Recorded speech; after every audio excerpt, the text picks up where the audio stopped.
سلامونه، وخت مو بخیر دوستانو. په دې له چې روغ رمټ به یاستئ دوستانو. که غواړئ چې ستاسې د فېسبوک اکاونټ یا آی ډي په اړه کله چې یو څوک ستاسې اکاونټ خلاصوي خپل موبایل کې، نو تاسې ته کوم نوټیفیکیشن یا یو پیام راشي، هغه لپاره دوستانو لومړی تاسې خپل فېسبوک اپ خلاص کړئ او بیا دې ځای نه سیټینګز ته لاړ شئ. سیټینګز باندې کلیک کولو نه وروسته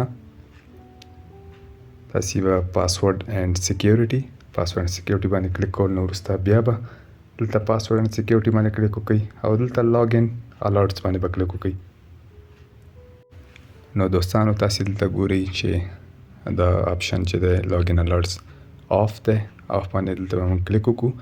نو بیا به دلته په دغه ځای باندې ان اپ نوټیفیکیشنز په دې به کلیک وکړو. په دې باندې کلیک کول نه وروسته دوستانو دا دی د لاګ ان الرټس آپشن چې هغه فعال شوی دی.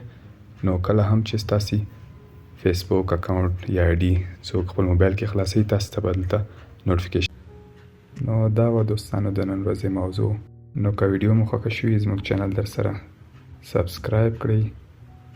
که کوم نظر یا پوښتنه لرئ موږ سره د کمنټ لارې شریک کړئ. تر بلې ویډیو مو دوستانو په پاک او مهربانه رب سپارم. هر چیرې چې یاست خوښ او ودان اوسئ.